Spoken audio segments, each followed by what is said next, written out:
for the audio, or you can even watch back. Giving players all the props, or put them on blast. We don't give no hot takes, only talk facts. We're giving all our devotion, riding high on this wave of emotion. Going all out, yeah, cause this is our time. No, ain't no stopping us till we reach the finish line. All in, we came here to win. We're gonna give everything. S-I-C-K on the run. S-I-C-K, sick, sick. On fire, we're ready to fight. We'll bring the house down tonight. S-I-C-K on the run. S-I-C-K, sick, sick. Play it on the car ride, play it when you lounge. X and O, you know that we can hold it down. Shout out to my man Sammy, got it off the ground. And to all the listeners tuned in right now, got debates, analysis, and speculation. This is sports talk for the new generation. You know where to find us, got a reputation. Sick podcast, your #1 sports destination. Giving all our devotion, riding high on this wave of emotion. Going all out, yeah, cause this is our time. No, ain't no stopping us till we reach the finish line. All in, we came here to win. We're gonna give everything. S-I-C-K on the run. S-I-C-K, sick, sick. On fire, we're ready to fight. We'll bring the house down tonight. S-I-C-K on the run. S-I-C-K, sick, sick. S-I-C-K is the sickest podcast. Tune in for the audio, or you can even watch back. Giving players all the props, or put them on blast. We don't give no hot takes, only talk back. S-I-C-K, S-I-C-K, S-I-C-K, S-I-C-K, S-I-C-K, S-I-C-K, S-I-C-K. All in, we came here to win. We're gonna give everything. S-I-C-K on the run. S-I-C-K, sick, sick. S-I-C-K is the sickest podcast. Tune in for the audio, or you can even watch back. Giving players all the props, or put them on blast. We don't give no hot takes, only talk facts. We're giving all our devotion, riding high on this wave of emotion. Going all out, yeah, cause this is our time. No, ain't no stopping us till we reach the finish line. All in, we came here to win. We're gonna give everything. S-I-C-K on the run. S-I-C-K, sick, sick. On fire, we're ready to fight. We'll bring the house down tonight. S-I-C-K on the run. S-I-C-K, sick, sick. Play it on the car ride, play it when you lounge. X and O, you know that we can hold it down. Shout out to my man Sammy, got it off the ground. And to all the listeners tuned in right now, got debates, analysis, and speculation. This is sports talk for the new generation. You know where to find us, got a reputation. Sick podcast, your #1 sports destination. Giving all our devotion, riding high on this wave of emotion. Going all out, yeah, cause this is our time. No, ain't no stopping us till we reach the finish line. All in, we came here to win. We're gonna give everything. S-I-C-K on the run. S-I-C-K, sick, sick. On fire, we're ready to fight. We'll bring the house down tonight. S-I-C-K on the run. S-I-C-K, sick, sick. S-I-C-K is the sickest podcast. Tune in for the audio, or you can even watch back. Giving players all the props, or put them on blast. We don't give no hot takes, only talk back. S-I-C-K, S-I-C-K, S-I-C-K, S-I-C-K, S-I-C-K, S-I-C-K. Turn up your volume. Because you're about to listen to The Sick Podcast. Simmer Down with Shawn Simpson. Brady Chuck with the tip. His 100th goal in his 300th game, and it's a Gordie Howe hat trick to tie it. The sickest Ottawa Senators podcast. It's gonna be sick.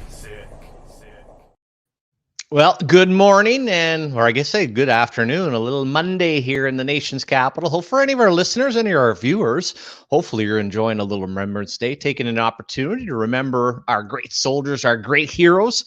Always a proud day to be Canadian, of course, celebrating on Saturday. And I think for a lot of people, maybe settling in, even had a couple of listeners talking about being home with the family, getting the Christmas tree. I think that's a little premature. I think that's more of, and I go by American rules, a little bit more of American Thanksgiving next week. Then you can get ready to rock and roll as far as Christmas goes. But we're certainly in the festive season. We're talking all things Ottawa Senators after the weekend. Of course, the Sens have touched down in Sweden, where they'll have a 2-game set later in the week. So lots to touch on that. And let's welcome back our good, I guess we'll call him works 4 days a week. Mr. Justin Murray had the Good Friday off and a nice long weekend there. How you doing, brother? I'm good. It's a little snowy here in just outside the Pentos, but we're all pretty good. Yeah, North Manotick, I was kind of expecting. We're in the transition of one of my winter tires had a flat, so I've got to get that fixed, and we're going to switch the tires over, but still not that big of a deal. Now, what's the Quebec law? Is it November 15th? You got to have those bad boys on? Yeah, I think so. Well, do you got her done? I do not. Oh, okay. I don't drive a ton anymore, so it's I bet trips to Charleville. Yeah. That's about it. Not like and are they pretty strict about that? Like if you don't do it, are you going to get caught, or what's going on? What is it? If you have an Ontario license plate, you'll definitely get caught. But they'll ding you for sure. Yeah, okay? If you're a Quebecer, they might let you go here. Yeah. No, that transition we get into, it comes awfully quickly, and also kind of a timing. First of all, I know you've traveled a ton. I think that's where we both can relate. We are going to at 12:20 have Marc Methot on, and when we do have guests on, going to do the show a little bit different. Not going to turn it into a Q&A necessarily with the guests that we have this week, Justin. We'll talk about, and today, hey, you've been to Sweden, you've traveled. Talk about the weekend with the Sens. I might even throw in a little Dale Hunter talk, who you're very well versed on, both from family to London Knights. Of course, Mark ended up playing for Dale in London, and is the second most winningest coach in OHL history behind Brian Kilray. So pretty cool. So we'll toss around some different things with Meth, and I guess from a Sens perspective, Justin, interesting because Thursday was pretty exciting. You beat the Toronto Maple Leafs. People always fired up. We have the show for our Thursday. They end up losing to Vancouver. And then kind of a mixed bag for Calgary. It was almost like they won, but it was another typical Sens week, I guess, to my point, where a bit of a roller coaster, right? I don't think anybody's pumped as they wake up on this Monday morning and see their favorite hockey team hitting the ice in Stockholm. No, I mean, it's kind of went how we talked about on the pod. If you got 2 or 3 to kind of get you back on track, that Vancouver game was a tough game. They're here waiting on you. A lot of emotion. Try to beat Toronto, and then you come back. And that's always a tough game to win. So 2 of 3, happy with. It looks like they're getting more back on track. I mean, I think we just have to chirp people on the pod and they'll score a goal or get a point. And that always. How many times when you're scouting though, you're talking to a guy next to you like, oh man, that guy's just horseshit as a player, and then sure enough he'll score. Or I find social media is kind of the same thing. Yeah, or you bring in the GM finally gets to come watch your guy play, or and then he's just a dog. Like you just hang your head in shame. Yeah, I'm sure back in the day, Brian must have given you a few nudges, right? Of I wasted all my time to come out of the office and then end up going to watch a guy. Now we will say historically, I think I was at the game. You're probably there as well, or maybe I don't know if you had started scouting. Still remember him going to watch Huberdeau and Pajot. And that was kind of the big story, right? About how much Huberdeau put on a show, great St. John team with Gerard Gallant. And it was actually J.G. Pajot who kind of grabbed the floor and ended up being a real nice pick for Ottawa, a nice player. Yeah, I think that happened in Anaheim too when they went to go watch Corey Perry. I know my dad was a big fan as well, but I think Brian just said, well, he's the best player on the effing ice. You might as well just take him. Yeah, exactly. Yeah, always very blunt and very quick. And sometimes from a scouting standpoint, as you know, you're out in the field all the time. You see so much, you have so much information. At some point, you just got to get basically to. So just from your Sens side, as I said, thoughts on the timing of the trip going to Sweden? Is it a good thing? Thoughts on how to travel? I know 2017, they won both games. They came back to Shane. They played against Pittsburgh, then just turned into an absolute gong show.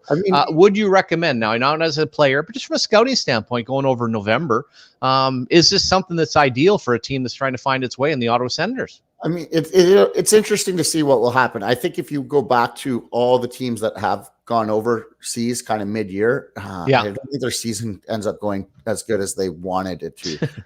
It's tough. But this could be a good little reset here. You just gotta, I mean, it is what it is. You have to just now use it to your advantage and just kind of hope the guys are together for a while and come back. Hopefully you get 2 wins and then come back more as a team, right? And I think schedule-wise, Justin, they're setting it up. I don't recall last time. I don't remember them arriving on a Monday, which certainly gives you a lot of time as you're playing on a Thursday, Saturday. You come back, you have a bit of a reset. But I've always went to this, ended up happening. And I think too often this is where executives get involved. Who doesn't love going to Stockholm? It's absolutely gorgeous. Now, I don't recommend going in November. Weather about the same as here. Sunsets around 3:30. So to me, it's kind of long days.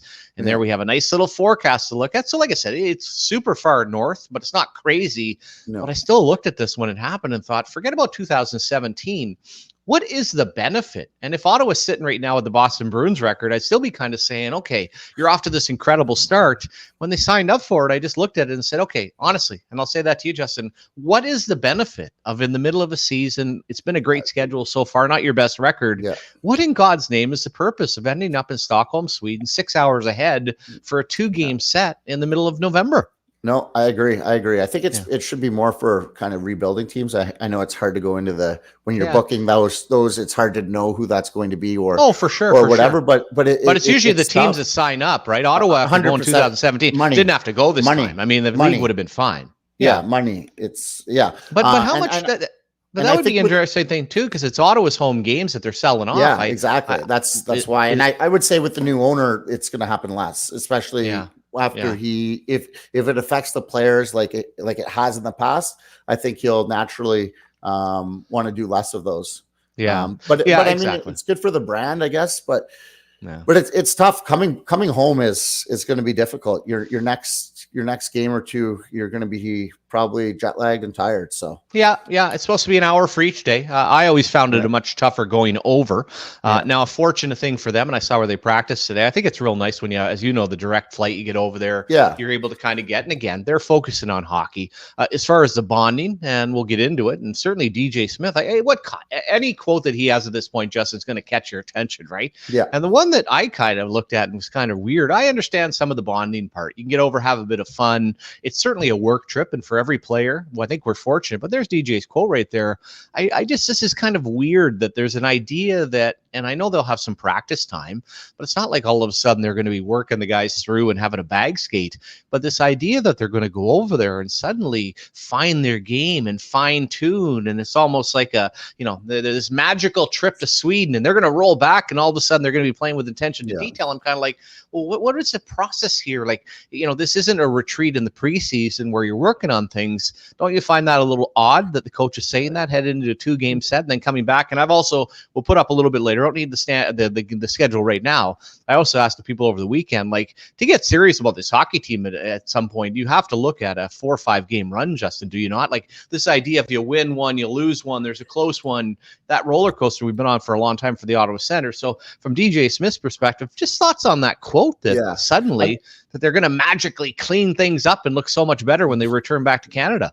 Yeah, I think he's just trying to take a negative and turn it into a positive, really. There's not much else he can really say. But you're right. I think we need some consistency here, game in and game out. We know how they can play when they're playing well and when their lineup's a little more full. We know that they can do well.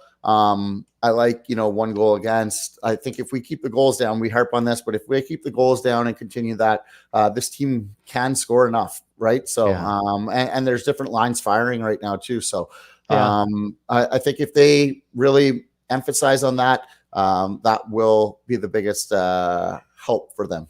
Yeah, and I also, as you go through the lines, I never thought coming into a season, and you look at common denominators, and people see the switch into the lines, thoughts on a Stützle all of a sudden switching around. Well, the common denominator, and I think one of the MVPs for the Ottawa Senators so far this year would end up being Matthew Joseph. That common denominator was Joseph with Greg and Tarasenko, all of a sudden a switch off. Now, Joseph, of all people, ends up hopping on a line with Stützle.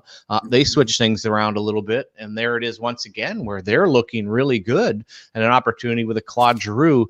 His play, his purpose. And then I also always wonder, Justin, in watching him, why he ever played his off wing. you talk about natural on the left side, and just everything he's doing is exactly. And when I focus and I talk to people all the time about, hey, look at top nines, but the other part that Tampa does, and a lot of teams do, you build duos, right? You put a duo together and then you find a worker. You don't have to have three of the same. And that's where I think certainly I call it the TNT line, certainly Chuck Norris along with Tarasenko. But on that particular line, it is perfect, Justin. You have the intelligence of a Stützle, the speed along with Giroux, but that workman-like feel that Joseph ends up having on the forecheck has been the perfect thing. And I guess also speaks to Ottawa missing some of those players to kind of shift around with some of the duos and try to complement a little bit better. Because actually right now, I don't even call it the second line. I'll call it the first line, Stützle line. But it's actually the first and fourth lines that are clicking, and second and third just kind of finding their way, centered by Norris and Järventie. Yeah, I obviously, I think you wish there was another center iceman in there that would kind of, and I like Järventie. I just, it's hard to be, he'll have games where he's good, but it's hard to be consistent again at that age and where he's at. In terms of Joseph, I think the speed and the getting in on the forecheck and backing guys off just kind of opens things up even a little more for them. And those guys getting an extra second, Stützle and Giroux, they're just going to make you pay on a lot of shifts, and they possess the puck. Even something like winning faceoffs on Saturday, it just allowed them to have the puck more, and they're a better team, obviously, whenever that's the case, And even a guy like Batherson, I chirped a little bit, got in on the forecheck there. That shift was old Batherson that I saw, So we need that more consistently. I don't know if he's listening or not, but that was good to see. So obviously it's tough to get all four lines firing at once. But I think you add, once you're back healthy, add a Pinto or Greg in there, you might have 3 out of 4 and things are looking good.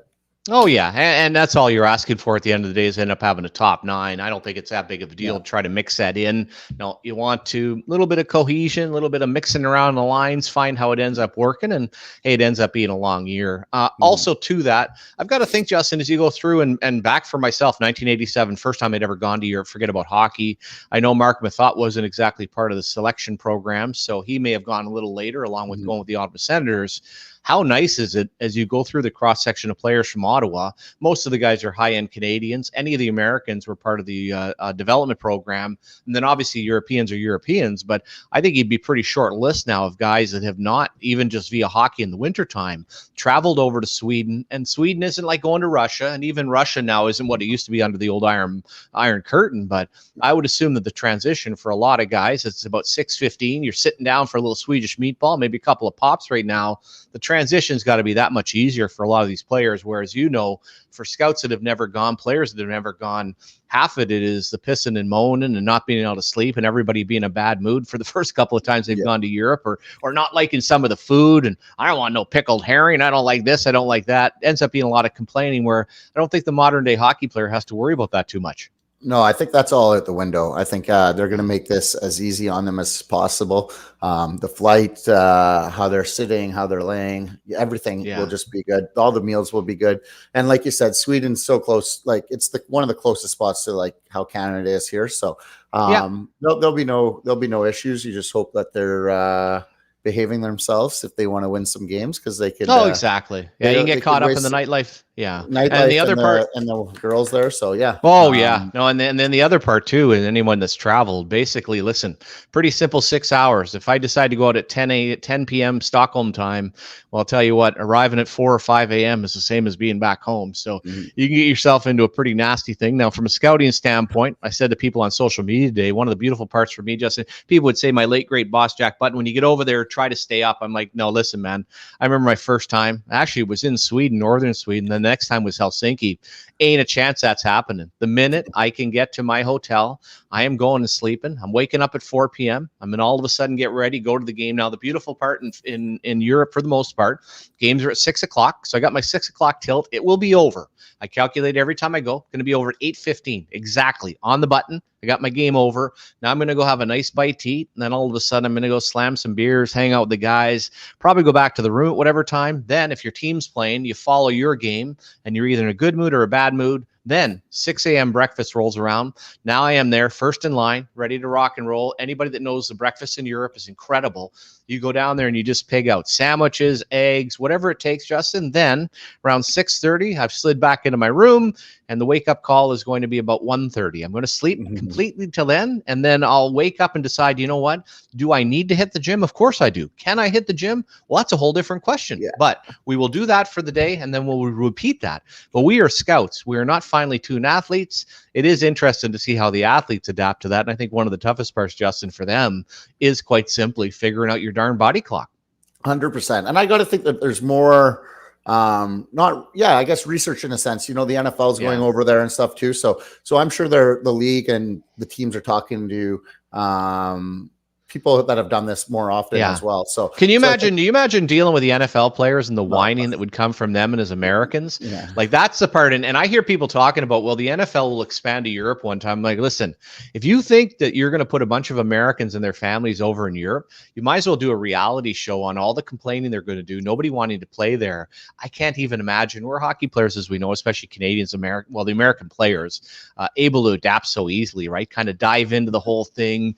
Look at this as pretty cool. I guess one of the unfortunates, Justin, after having Alfie, having Karlsson, no disrespect to Forsberg, too bad his name isn't Peter, no disrespect to Brandstrom, and I see it's very nice that they've brought along the defenseman Larson as well.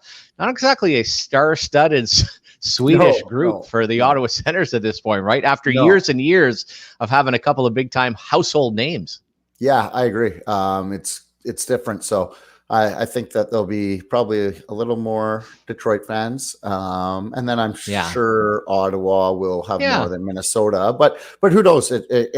Things change like that. I'm sure. I don't know how it is in Europe, but I don't know if they kind of follow who the big guys are in the league for their country or if they stick to a team or not. But I knew there used to be a ton of Swedish Ottawa fans, and for good reason. I'm just not sure if that has lasted.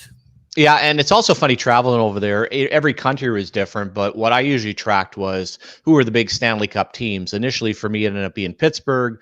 Then it was Detroit. Then it was Colorado. Then it transitioned to different ones. What was also interesting, though, I will say, and Karlsson is tough to gauge because that's a little bit of a different era. But the one thing that people, I think, could appreciate and understand, Daniel Alfredsson's profile when he was in Sweden wasn't nearly as big as it was in Ottawa, less in my estimation, Justin, in the sense of here's a player that was a later draft pick, played in Gothenburg, came over, but my, oh my, when you went over there, I kind of call it the big three, and there were a whole bunch more. But at the end of the day, it was all about Forsberg, all about Sundin, all about Lidstrom. That was the face of Swedish hockey. They were like rock stars. And then Alfie and some other players, that was also, I think you'd agree, the golden generation, right? And thank God they actually won something, because after the disaster that happened in 2002, if that group had not squeaked through, and the unfortunate common denominator for quite a few of these guys, or some of the great players, like a Lundqvist, like an Alfie, like a Matt Sundin, they never won a Stanley Cup. So the 2006 gold medal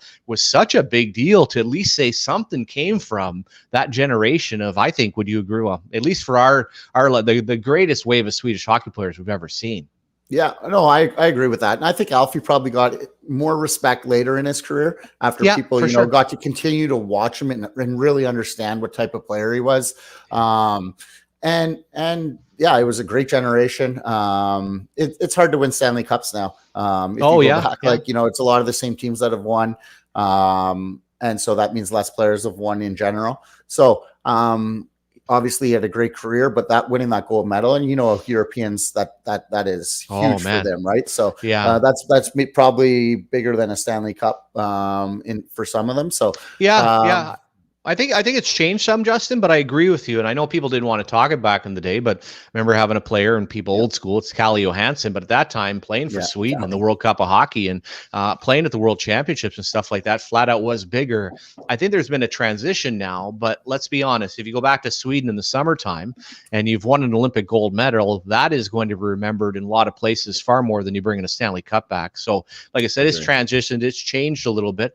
And you mentioned about players, and we'll touch when Marc Methot comes on, talking about a guy like Dale Hunter. You talk about great players that never won a Stanley Cup, the impact that they end up making on the National Hockey League. And like you said, that's certainly not a sign of anything bad. And there he is, the legend, the opportunity, and a little Marc Methot. How you doing on this Monday, Meth? It's weird hearing your voice, Simmer. Justin, by the way, good to see you on board here as well. But yeah, it feels like I was listening to you on the radio just then, sitting backstage. So it's awesome to be here and fired up. Yeah, and I also wanted to, like, I thought if Meth is coming on a Monday here, I need to put on like a Led Zeppelin shirt, where you're as a 50 plus, you're trying to transition into being something cool. What do you got on that bad boy? Because that's the other side. I don't have my glasses on right now. What do you got? Guns N' Roses. Yeah, Guns N' Roses, man. Yeah. Yeah, no, you see, you're able to pull that off a little bit better. I'm like, man, I got to find something here. I'll probably be down on Rito Street some point later this week buying up concert T-shirts. The ones with the whites. The white sleeve one, like I don't know. And Justin's a bit younger, Beth, but when I was in high school, if you rolled into high school with that real concert shirt, like you had actually been to the concert with that bad boy on, like you were one of the coolest people on campus at that point. And I never had the post-secondary experience. I'm not the sharpest knife, obviously, but I went to De La Salle, which is downtown off Murray Street. Coincidentally enough. Oh yeah. And so I'd always have to I don't know why I went to that high school. It was a great school, but it was like a 45-minute commute there and back. Obviously, I'd have to come from Mooney's Bay all the way to the Reno Center, walk through the Reno Center. My point is, on Reno Street, there's a store there called Rock Junction, Simmer. I'm sure I don't know if it's still there. No, it's on the bottom floor. It's on the bottom floor, right? And they sell sneakers, and then they fill a bunch of The Rock Junction, though, wasn't attached to Rito Center. It was on the other side of Rito Street, right? So the same side. Was. They got everything in there. It's everything in there. And so they'd be cranking like Metallica, and I'd go in and anyway, that's where we bought all our band shirts back in the day. So I'd have a couple System of a Down shirts and all that stuff. Yeah. Now, do you know the System of the Down? I hope I got this right because I haven't done a Bourdain thing in a while. I believe he's Armenian, is he not? Yeah, he is. Serge Tankian. Oh man, he had what a cool guy. And you sign of, as I'm trying to be cool, if you watch the Bourdain issue with him, he goes over to Armenian. First of all, he's a vegetarian, but he's all into it. But you watch him singing on stage and he's like crazy, right? And some of those, and then you're seeing him and you're like, is that really the same guy? Well, once he gets into his 40s and his 50s, he's going to be a little bit different, than he ended up being then. Yeah. Yep. So we're going to dive in. And as I said to the listeners, Meth, and with Justin having a hockey background, one thing, and I know you do a ton of it, I didn't want to hop on. First of all, I like to talk, and I think you know that. So one of the real issues is I can't ask myself questions. So I thought it's a lot more fun if we just get on, chew the fat. Justin has a bit of a great hockey family. He's done some traveling as a scout. So the first thing I want to tackle, we got to talk about the good old trip to Sweden, and we got to go back in 6 years ago. And first of all, this whole thing, if we set it up for 2017, this is coming off going to the third round of the Stanley Cup playoffs. It's utopia in Ottawa. All of a sudden, the Matt Duchene trade is not only made, it's made with the Avalanche, who you happen to be playing in both of the games over there. Take us through the trip itself, just leading up. What was it like going over? What was kind of the feel leading up to the games as far as the crew? Well, I never, excuse me. I never went up with the boys, right? So I got a taste of the Global Series when I was in Columbus. Okay. Under Ken Hitchcock, but same situation though, right? Like we went over there and it was in Stockholm, and all I can remember, and there's an Ottawa tie to this quick story. The plane ride there was a shit show. I mean, it was okay. It was a little wild. I was pretty subdued because I was still young, trying to kind of get in there. And I was one of the rookies on the team. But my point is, we had Nikita Filatov at the time. He was before he came to Ottawa. He was a Columbus kid. And anyway, all I can remember was getting on the bus when we got off the plane. And Nikita, I think, had been drinking probably a little too much. And he's walking down the steps to the bus. The bus is right in front of the plane. Ken Hitchcock is right on the right side of the bus, facing the ramp coming down off the plane. And Philly gets off right at the bottom of the stairs, just yak show everywhere, like projectile. And this kid, he's like 18 or 19 or whatever he was. And he was a cocky kid too, right? Like he came over, bit of a chip on his shoulder, and anyway, won the World Juniors too here in Ottawa. That's right. He was feeling really good about himself. And I can just remember looking at Hitch right away and just seeing the head shake, I was just like, oh no. I thought we were going to have more of the old. There's a great clip of when Finland won the World Championship, and the goaltender who played for Atlanta, names escaped me, but you know how hard they go. Yep. One of the best ones ever. He's walking down with the trophy, and he does the spill. But the beautiful part, and this is also you got to recognize with old Philly not doing rebounds. And Justin, you can agree with this. I always said one of the greatest parts about being shit-faced in Europe is it's socially acceptable. Yeah. Like a good Finnish group, like if you're there with your company and your boss starts barfing all over and passes out, the next day it's carte blanche. Nobody cares. Like it's like, hey, you have a good night last night? In North America, like HR is calling you. Chances are it's all through company email there. It's like, hey man, do you have a good night last night? Oh, absolutely. But that's the beauty. You know, like when you posted that little comment or the poll simmer about like the bender, like the different options that the Sens should, you know. Yeah. Every time you do that as a group, and I'm not advocating for drinking like a sailor when you're on the road, but once in a while, if things aren't going very well, it's as you just mentioned, the next morning, it's the stories. Yeah. Everyone's laughing. Guys that typically don't speak to each other or maybe quieter are now communicating. Like it's a real thing. So anyway. I agree with you. And Justin, one of the things I always found cool about going to Europe, either coming or going, you could pick which gate you were at without actually seeing the sign, right? I knew if I was flying to Moscow, Helsinki, Sweden, not quite as much, but usually everybody in the Helsinki and Moscow gate was hammered, and everybody going to Sweden, they were on their way, right? And then when you got on the plane, like they must have stocked extra booze, Justin, right? But you could tell everybody's smoking and drinking. And the beautiful part, which I really love to accept, cigarettes too. It didn't matter. It didn't matter what time though. Like you're coming back at 7 a.m. and you're feeling a bit guilty about having a beer, and you're like, Jesus, man, I'm not. What's to be guilty about? Everybody here is drinking, so you get honored, Justin, don't you? Oh yeah, I was in Estonia, and Helsinki has like a little ferry going back and forth, and on Fridays all the Finns come over to Estonia to drink because it's cheaper, and it's just like an absolute sideshow. Yeah. And they don't mind a little. They like to kind of find the ladies as well, right? This is not just a drinking expedition. And based on how much they drink, I hope that they're going to the ladies before, because I don't think there's enough Viagra out there to get a performance going. And hopefully some protection cooking too. But that to me is always hilarious how they go over. My buddy Glennie Hanlon told a great story about Sami Helenius. He was over coaching in Finland. They did the same thing where they were partying all night going back to Helsinki. So Glennie gets on the bus and he's thinking, Big Sammy and the boys, okay, they'll go to bed. Well, those freaking guys, they got on the boat and they never stopped.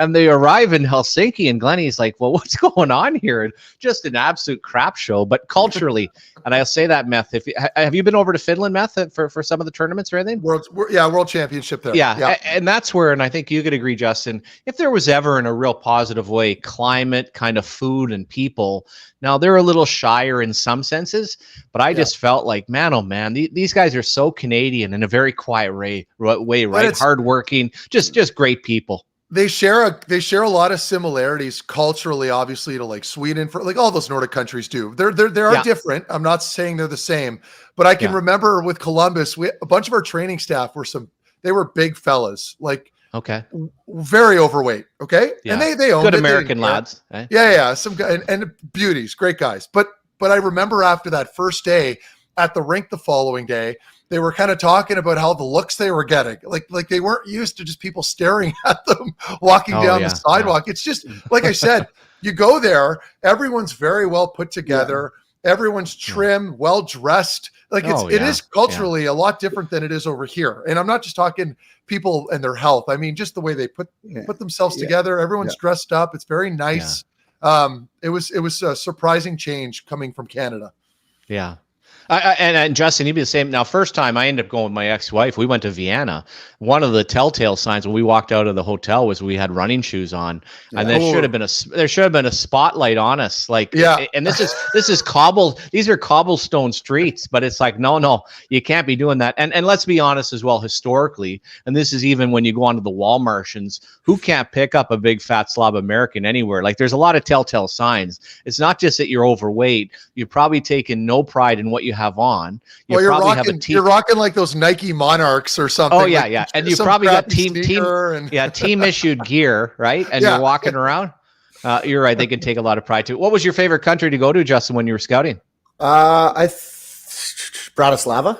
Well, I didn't go on many scouting trips. I did go to Bratislava though, because all the scouts talk about it, because the U18s were there every August, and it's you sit on the main drag, and it's just a runway of women going. Oh, it is. It is so cool. Yeah, that very underrated little city. That downtown area. It's great. And first time I went there was for the World Junior '87. Was different. Then you flew to Vienna. And I remember one of the last times I went there, I'm getting my passport all ready to go. And then you realize, well, times have changed. It's part of the European Union, so I don't have to worry about that. Now, let's get to a subject here, Meth, and kind of cool timing-wise, because, of course, you tie back to the picture in the back. And I look to that bench, and I'm going to guess that Dale Hunter is somewhere on that Caps bench. We can't see him right there. But I know Justin, long time with the Murray family. You know him from scouting the Ontario Hockey League. Thoughts on the success back to when Dale, which would have been fairly early on in his coaching career, Meth, just the success he's had in the Ontario Hockey League of, I think people look at the wins and losses, but producing of great hockey players and great young men. What's made Huntsy such a great coach? I never knew what to expect with him. Like when we got to London, or rather when I got to London, my first year there in 2003, everything was new, and obviously junior is a lot different than playing junior A here in Ottawa. But in any case, just a calm, cool, collected guy when he's behind the bench, right? I mean, obviously there's off-ice stuff he enjoys doing. He likes his beers once in a while. He's got his crew. Once in a while, come on, like okay, that no, but but he had this thing. It was like a good old boy club, right? Like you had the hockey aspect, very well respected. Never questioned him. He wasn't a screamer. And he didn't have to, quite frankly, because he had that stare, right? And that look to him where it was very intimidating, especially when you're a 16, 17, 18-year-old. And then after the games, he'd have his crew of London guys that would come into the coach's office and they'd crush beers. And that was Dale, right? And but between him and Mark Hunter, completely different people. Mark's the people guy, likes to chat, still very intense, but Dale, maybe a bit more of a goofball, sort of, if I can say that, but very stoic behind the bench. And I just think he just commanded a respect, and you never talk back to him. And I'm going up there. I'm going to be down there in February. They're going to put me up on their wall of fame, and which I thought they're not retiring my jersey or anything like that. That's awesome. But that'll be cool to get back there for that. But I had an interview with him. Joe Coons. I interviewed Dale, not an interview. We're just shooting the shit last year when I was doing the London coverage in the OHL final. And I asked him, I'm like, why are you still doing this? Just out of curiosity, and I had an idea why, but I wanted to hear it from him. But the first thing that came out of his mouth was, I just like being around the kids. Like I like teaching. I like being around the boys. It keeps me young. And I thought about that a little bit more, being around that room and seeing the kids kind of talking, and it brought me back a bit. It does keep you young. So for Dale Hunter, I mean, it's a no-brainer. They've got such a great facility there. It's like a small town NHL style city, right? Where they draw very well, good crowds. And Dale's in total control. Dale and Mark have a monopoly there, and they're doing very well with it. Yeah, I think Dale, I remember when he came back, Justin, his first year, I think he made $1.2 million in Washington, which is good money at the time, made more in London. And the whole way that this kind of played out, what ended up happening to the hockey program. And what was it like post-game, Justin, to hop in once in a while to one of those rooms there and just have a couple of pints with the Hunter boys? Yeah, they say his suit would be off by the time the scouts could get down, and he'd had the beer cracked already. And then it was good to me because he's in the horse business too, with my dad is as well. So there's a few different connections there. But yeah, it's a great program, and that team that obviously won the Mem Cup here in Ottawa was something pretty awesome. Yeah, and also back to mine when I first got drafted, Dale Hunter was a player, and to your point, and having him in an organization, like I guess the difference, and this is a bit of perception, like he'd sit at home and have a case of beer the night before a game. It was no big deal. It was when people went out, which was kind of funny, but he always put the work in. Like it never mattered. The guy was always in great shape. He'd go home and work on the farm for the summer and then come back. And I really do. And to put a bit of your point, Mark, on kind of perception versus reality, like I don't think people realize he had over 1,000 points in the National Hockey League. Like this guy was a hell of a hockey player, run a power play. He was a center between Stassi and Goulet, one of the best lines of that era. And sometimes people look at this and think, hey, you're just going to have some meathead coach. And then the other part, guys, and this is part of having the beers, that's one thing. But obviously when the late, great dad was around, all the other people, the other part, and I'm assuming this is like the Murray family, and Meth, I didn't have this growing up. The one thing the Hunters love to do is talk hockey all the time. And they sit in that room and they'll talk trades. They'll talk about players, and in a crazy way. Now you have to write some of it down to remember it. But they're actually, Meth, there's a business to it, right? And when you ask, well, why is Dale Hunter doing it? And I don't mean this in a bad way. What else would he do? Like he's a hockey guy. He absolutely lives and I mean, that's his entire being as a person, is just to be around hockey. Yeah, and to that point earlier when you talked about how he puts the work in, I can still remember we had a team party toward the end of the season. It could have been after we won the Memorial Cup. I don't remember. It was before everyone left town. They had a party at his house, and his son Dylan Hunter was on my team as well at that time. Yeah. And I can remember going to the bathroom, and there was a sauna right next to it. And in the sauna was like a wind bike, like one of those wind bikes. No way! Come on. This animal would go in there. I'm assuming it had to have been Dale using the bike. Like I sauna, mine's turned on right now. Yeah. Saunas are very warm. People know this. To do exercise in a sauna is brutal. I know Chris Chelios apparently used to I heard the Chelios one. Yeah, they loved it. So I mean, it's just a credit to Dale. Like he can't shut it off. I can remember seeing his legs. He had these calves on him, like he could push a truck up a hill. You know what I mean? Yeah. So these guys, they like to play, but they worked very hard. Well, and the other thing with him was he had that perfect body type. So by the time he came with basically his sword, which was his hockey stick, it was impenetrable, right? Like, and if somebody wants to do some research on what suspensions were, and I was doing the TV at the time when he got the Turgeon suspension, which was bad. If you ever want to Google Dale Hunter and Gord Murphy with Philadelphia, and he jumps from the goal line with an elbow and knocks out Gord Murphy, and it turns into a brawl, I'm sure it would be a whole season suspension. And when you went down the bathroom one, because here's another guy, he would, first of all, Dale Hunter, and we should interview Dale, although he'll never come on. When we used to go on a road trip, all he would have is a suit and his toothbrush in his pocket. That's all he would wear for the road trip. And then one of the best things he'd do, the trainer, Doug Shear at the time, one of his favorite practical jokes was going to people's houses and taking their toothbrush and shoving it up his ass and then putting it back. So when you mentioned about the bathroom, I thought, well, we got to be a little careful here, right? Yeah. Another player that did that was Jake Voracek before I lost his first year in the league.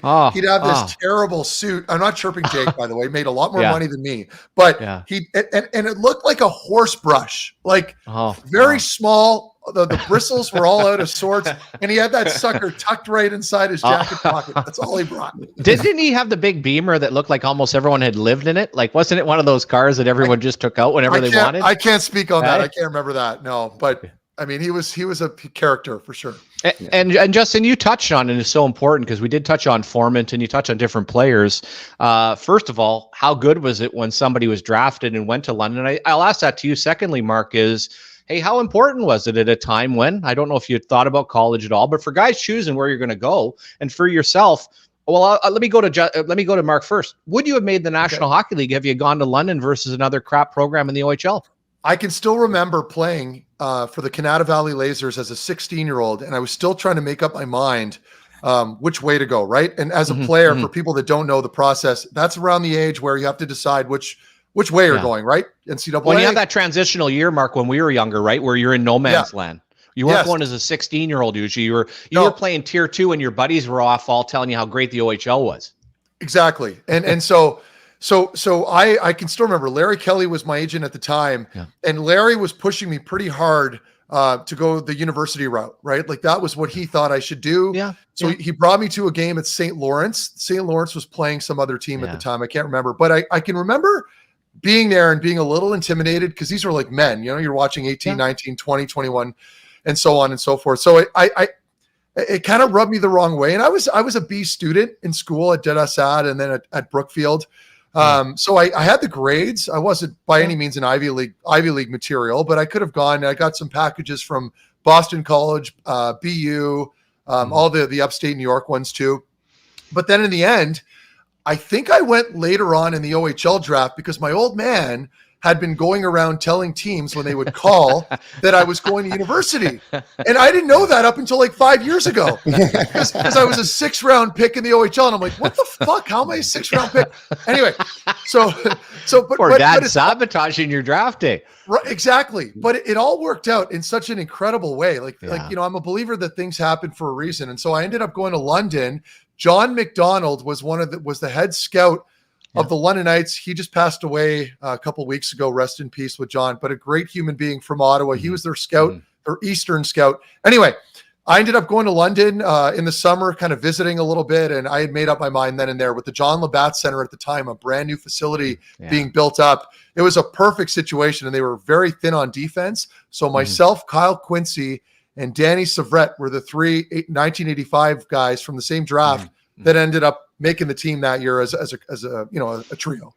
Yeah, and all three of you might have been touch and go depending where he went. I remember we signed Danny, I believe, or brought him into our rookie camp in Washington and did okay. That's right. What was it like, Justin, when a player was drafted by London versus some of the other clubs? Yeah, we talked about this before, but I mean, you don't want to shit on other clubs, but if you had two guys kind of the same level, I think you always wanted to take the guy that went to the better program, whether that's in the OHL or a college guy. And London was obviously the organization that produced a lot of pro players. So why wouldn't you want them to go there to get good coaching, pro practices, all that stuff? Yeah, always a good sign too. I was in the OHL when Windsor CompuWare, they got all the good American guys, right? A telltale sign. As a kid growing up, it was Verdun all the way back to Jimmy Carson, Pat LaFontaine. But the fact, if you're bringing in Patrick Kane, it means you'd mean business. Probably means there's a few suitcases of money going out the door. But hey, that's okay. As long as you don't get caught, you're good to go. Let's get Methot. We're not going to keep you forever, but quick thought on, do we have any idea what to make of the Ottawa Senators these days, or is it still wait and see mode? As we're X amount of games in, 12 games into the year. I was having this discussion with Broussard the other day. Just trying to kind of figure out what the team is right now, right? And I don't know. I mean, I watched the last 2 nights. I watched Dallas play back-to-back games. Yeah. That is a hockey team. I don't know if you guys have been paying any attention to them. Yeah. And I rarely watch other games. It's usually divisional games I'll be paying attention to. Maybe McDavid and the odd good team in the West. But I'm watching Dallas. They had a day game on Saturday, and then they played it last night for their back. They beat Minnesota last night 8-3. And Duchesne had a game. The daddy Simmer, your boy, the daddy, he's playing well. Wild. He's on the second line. Oh yeah. So it's they're big, skilled, and fast. But that's what I'm saying. So the point, I'm not trying to deviate from Ottawa here too much, but I watched them as a group.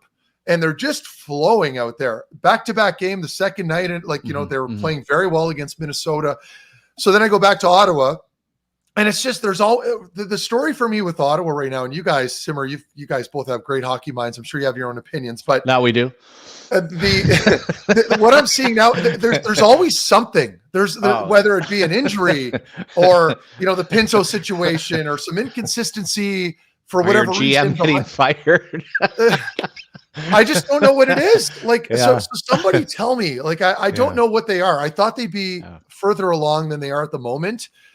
In fact, I thought they'd be closer, maybe on par with the Leafs this year. Maybe that was bold and naive of me. But just with the depth they have up front now, and granted, you can make some arguments on their third and fourth lines, maybe some holes there. But really, at the end of the day, all teams have issues.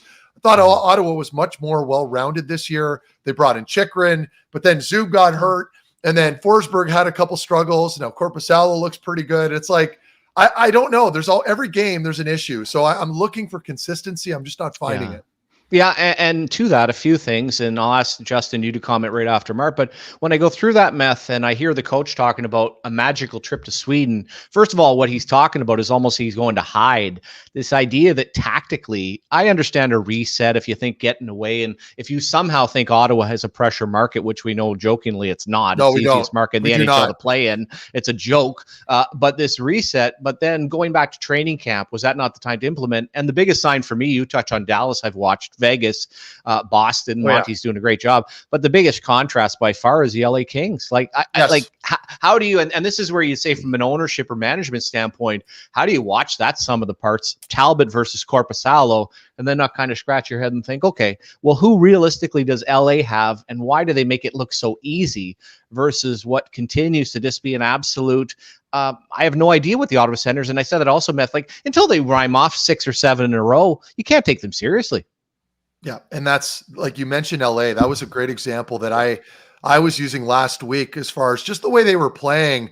When you're watching like a Korpisalo, and then I'll use this example, and I'm not saying that Timmy's not a good Timmy's a stud, but if you're watching the top line centerman in Ottawa in that game specifically when they played LA, and Kopitar, who should be regressing a ton and should be a lot slower and maybe not as effective in his own end or vice versa.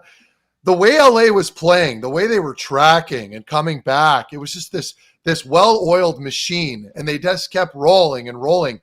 That's what I was waiting and looking. That's what I was looking for out of Ottawa, right? Just, I'm paying attention to Brady. I'm paying attention to Tim Stützle. I'm paying attention to Josh Norris, watching them coming back into the zone with the back pressure, that little extra effort, getting the puck, forcing a turnover, going back. That was missing a little bit, or it was a little more inconsistent. Now I'm gradually going to gravitate towards that type of stuff when I'm making my analysis, right? I'm more defensive minded, so I'm a little biased there, and maybe I'm being a little too critical at times. But to me, that's the biggest difference. Ottawa does not struggle at scoring goals. This team can score goals. The stats back it up. So where are they lacking? Okay, well, you can make the argument that the structure might be off, and sure. But I wanted to touch on that briefly, and I wanted to hear your thoughts on this too. When I think of D-zone structure, when it comes to retrievals, when I played, there was no magic pill. Everybody kind of knew where they had to go. You had a couple options on retrievals, either it was D to D up or D to D center or right up unders. And you always had at least one guy tracking back as a low centerman. So you had that low support, and maybe the far winger would slash across, force the defenseman out of the zone a little bit. So, there was no like, how do I word this?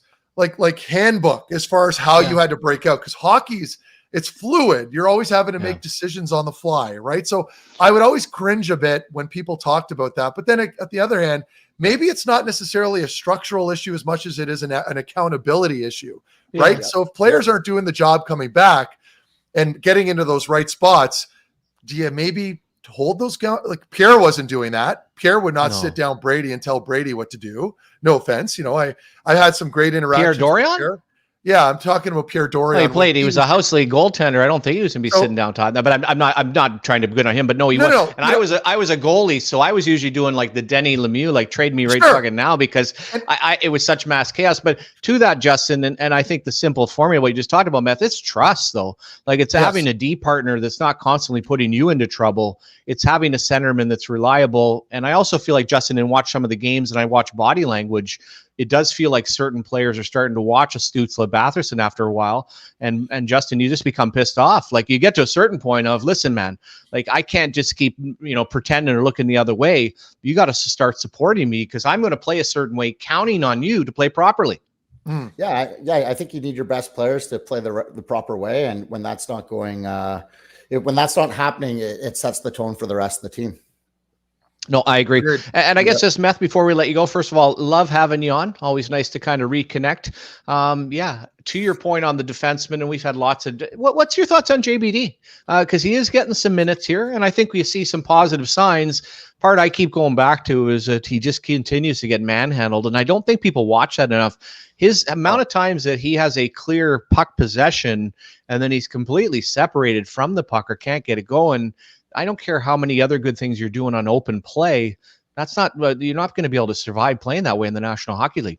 No, and that was my assessment too. I know he's good. He's a good kid. He works his smart player too. Does very well in the fitness testing, but he lacks, to me at least, he lacks a little bit of range, lacks a little bit of bite, lacks a little bit of size. He's kind of like a bit of a rover, right? Like he's not going to wow you at all offensively. Defensively will occasionally get beat off pucks. So I totally agree with your assessment on that one. Yeah. But I mean, okay. He had a pretty good game there the other night, but he's also playing with Chikrin, so that helps. But is that enough? And so That's my question. It's like, okay, like it's okay to string together the odd pretty good game, but is it good enough? Is it good enough to get your team into the postseason? Like, does that look like a playoff back end right now? I don't know. I need to see him play more. That's the thing. He's very good at sort of hiding a little bit. You know, you don't see him. He's not overly that flashy. He's not going to make huge, egregious mistakes.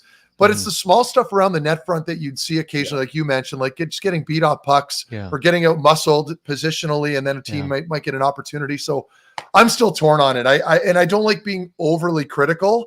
No. But yeah, I don't know. Like, what do you? Is that where you stay? Like, do you guys view him as a top four? No. God, well, no. I mean, I would actually try to slide him down into the 6th spot ahead of Hamonic, but even that's not a big deal. I would agree with that. No, but no, he's just a tweener player. I mean, if you're going to kind of, look at it now, part of it is trying to support it to everything else. But I got one other question, because this has got to hurt your heart. I know you mentored this Klingberg fella when he was in Dallas. And what is going on there? I want to find out what like, I know it says 31 on his birth certificate, but has he done something? Like, has something transformed where he's 51? He had a kid. He had a kid 4 years ago. Okay. So he's obviously not happy. No, no, Look, I'm teasing. I'm not chirping. Klinger's a great guy. I know. I mean, he follows me. We follow each other on Twitter too. And so I don't want to be too critical, but yeah, his play's fallen off. Yeah. And I do not recognize him at the moment. I don't know what's going on, if he's dealing with an injury, but the player that I saw when I was in Dallas was a very confident player, more confident than any player on the team at that time, very confident in his play, very good skater, laterally on the blue line, incredible. Like his first couple steps, like boom, boom, boom. And he'd cover 15, 20 feet and open up a lane. And he was a great disher. But what happened between then and now is completely beyond me. I mean, I always say, I told my wife this, and we were watching, and we were kind of talking about them because she knew a lot of the wives. And when you're married and you have kids and you're still in your 20s or late 20s playing in the league, it affects you. It does. When you get home from hockey and you're on your own, you lay on the couch, you recover, you're decompressing. You're not distracted at all. Some players can handle it better than others, but having a family and still playing in a game that requires total selfishness as a human being, it just does, because that's how hyper competitive the NHL or any other pro league is. The best of the best from around the world. So, and some players can deal with it. Some players can't. I'm not saying that's the problem with No. But also, timing wise, all kind of falls into it. And unless you have all the homework guys. I mean, I look at a guy like Huberdeau, his situation. If you're all of a sudden Klingberg and you thought you were going to sign long-term in Dallas, and you've done 1 year in Anaheim and 1 year in Toronto, and you start bouncing around. So anyways, Meth, we appreciate you on the Monday here. We'll look forward to the week in Sweden watching, and we'll look to catch up with you soon. Keep up the great work, and always great to have you on, brother. Thanks for having me, boys. Appreciate it. All right. Cheers. All right, Justin, nice little chance to catch up with Meth and get some of the thoughts. That was great. That was awesome. Yeah, it is interesting, right? And it was funny because I talked to Mark Hunter one year. I went down to the showcase tournament for minor midget. It was the year Konechny was playing, Nick Hamry, a fella I knew was playing, and ended up going down to watch. And I remember saying to Mark Hunter, boy, there's not a lot of good players out here. And he's like, well, you should have watched Marc Methot when he was in this tournament back in the day. Meaning there's an understanding of trying to project these kids at 16, Justin. Some of them are a real project. And for Mark, it wasn't like he just jumped right into the NHL, played as an overage in Columbus or in London, worked his way up, and God went on. And I guess you would have been right in the middle of when you traded for him right here in Ottawa, right? Yeah. I think I preach it, but about size and strength, when you're a little bigger kid, and I don't know his situation perfectly or anything like that, but he's a bigger guy now, so he probably was a little not as developed as a younger kid, and those bigger D take time, and by the time they're in their prime, they're on that second team a lot of the time, and what a player he was for Ottawa. I mean, he allowed Eric to be Eric, and was just the perfect complement probably as a person outside the rink too, but also as a player on the ice. So he had a great career, and Yeah, you try to come up with the dream scenarios, and people say this, which we know is a bunch of crap.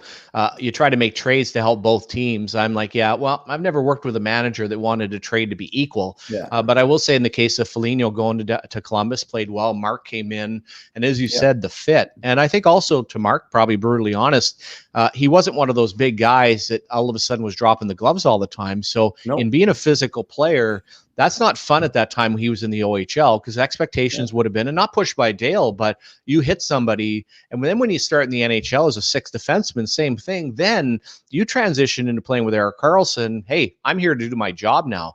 I'm here to play 25 minutes to complement him perfectly. And as you said, that was Kuba leaving. And first of all, he got Kuba a boatload of cash when he went to Florida. What a perfect, as you said, and you can talk, Justin, all you want in rooms about guys that are going to play on a line or guys that are going to be deer pairings. That must have been just a dream scenario to not know for sure, but for all of a sudden, Mark to transition and play the way he did with Erik. Yeah, no, completely agree. It was the perfect compliment. And that, like, Erik, I'm sure would say, like, would praise him so much just for allowing him to be what Erik was. And Erik, he might have been the one guy that changed the game the most in our generation. I mean, I would, from him playing well, you'd start to see the younger kids in the OHL or junior A wearing his number, but also trying to play like him. That was, a lot of young defensemen. They weren't as offensive up until him coming into the league for whatever reason. And he kind of took the league by storm, and like his style, everything. I think, kids love that and wanted to be him. And now, now we're flush with high offensive talent on the back end. But you look at that London Knights team. So I said the Mem Cup, but they played Ottawa to get to the Mem Cup, I believe. And I was young then, but they had like a guy like Dan Girardi, to another, defensive defenseman, had a good career. I mean, he would just high flip the pucks out all day. And it's interesting because there's room for those, we see those offensive defensemen now, and we get eyes light up when we see them, but those defensive defensemen really allow those offensive defensemen to thrive, and they help your team win. And I think, I don't know if that will ever change, but they're hard to find. Usually later on in your career, you got to make a good trade for them. And there's a guy right now like Zadorov, who I think is that, and I think can help a team win, who's asked for a trade, and pair him with an offensive guy. I think you're going to be happy. Yeah, you just have to figure out he's a bit of a weird cat, but as far as some of the other stuff he's able to do, you're right. And also to Erik Karlsson, I think interesting is that it allowed people, as you said, to all of a sudden look at defensemen that are 6 foot or under.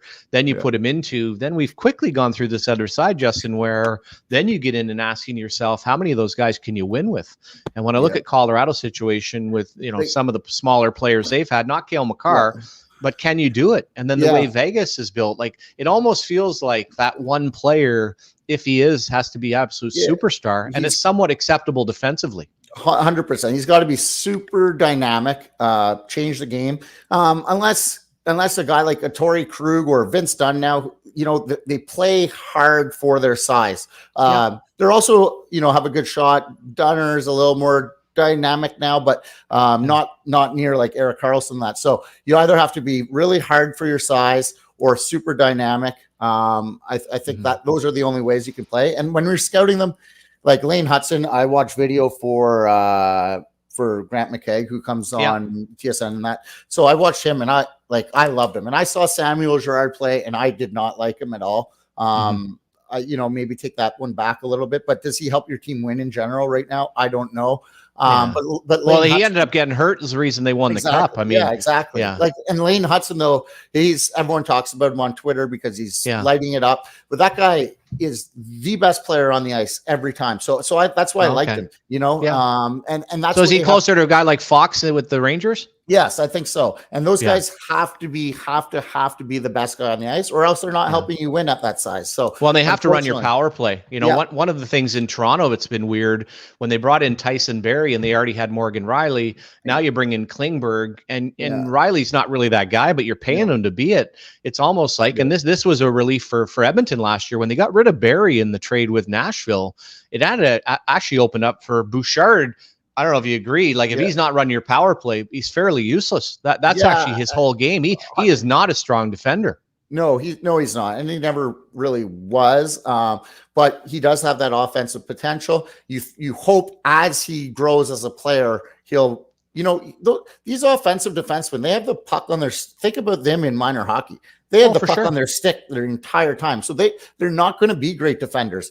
But you hope if they're smart enough offensively, we can teach them to be good on the right side of the puck or on the defensive side of the puck. Plus, he has some size. So there's a couple things, going into that you hope that down the road he can do that. But coming into the league, that's why you have him there. And that's why, for multiple reasons they wanted to get rid of Barry, but they knew they had a guy that can come in and run the power play as well. So and I think he's done a good job on that side, but then you see games where he's awfully bad defensively at times, and well, and that's also the junior at a player, Jason Allison, way back in the day. And those players at junior level sometimes become one speed, like we've seen with Shabbat.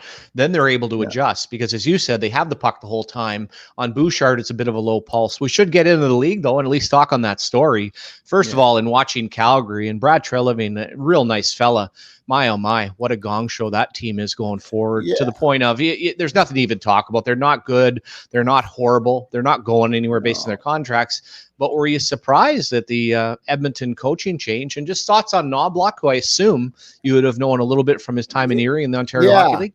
Yeah, I didn't get to watch them as much because they're, probably the farthest team. I did go on a road trip when my dad was and nobody wants to go to Erie as well. No, but I did go to Erie, and I went to a Bills game after because my dad was in Buffalo. But, you look at the record, winning record in the AHL. Are they doing things just to please Connor? I don't think Connor's asking for this, but they got Jackson, then they do this. So are they just trying to please him instead of going and just getting the best coach? Like, there's some good coaches out there. Like, I don't think those guys are turning down the Edmonton job. I could be wrong, but why not go get the best coach possible instead of a guy? Well, he coached McDavid. I mean, any coach could coach McDavid. Like, let's be serious. So I wonder what they're doing there. And, Edmonton kind of was always called the old boys club there for a bit. And it seems to be they're just doing the exact same thing. And history will likely repeat itself and not improve. That said, Connor's probably hurt right now or injured a little bit, so he's not himself. But they need to get going quick. They're 8 points out, I think, of the playoff spot with a couple games in hand. We know with that team, they could go on a quick run with that firepower, but something needs to change here. And I'm not sure this is the best hire, but He's certainly interesting, I guess, in the path. A few things. Jeff Jackson worked with him in Toronto. People that understand, Jeff was an agent for Connor McDavid, for Connor Brown. I don't know if it was Zach Hyman he ended up having, but he's had a bunch of the clients, which are some awkward situations. Then you're handpicked by the owner and Jeff Jackson. Now, very intelligent, very bright guy. A few things here when I look at this, Justin, is that when people talk about a player trying to police a room, McDavid's personality reminds me a little bit of Wayne Gretzky. And Wayne Gretzky generally would not challenge coaches or go directly at a coach. He would go via the general manager, and in a roundabout way, because he didn't want to be the bad guy, he would make changes happen. And in the case of Connor McDavid, first of all, there's absolutely no doubt that he didn't have a whole lot of faith in what was happening with Woodcroft because Jackson has his ear. He's one of his best friends. And now you bring in a coach like this, speaks to the fact that Connor McDavid can't get anybody else to clue in, and maybe he has to clue in himself. And I also say that, and I got some flack on Twitter, and I had to take it down, but I don't mean to kick on Woodcroft when he's been fired, but don't you see a beaver every time you see him? Like I just see kind of like, just kind of, and then the other fella, I don't know if that's like a 12-inch neck, and not that matters on being a good head coach, but I'd probably be doing some more shrugs or doing something there because I honestly can't take that guy seriously. Hopefully he's put on some weight since he went to the American League, kind of beefed up a little bit, got better, but they transition in.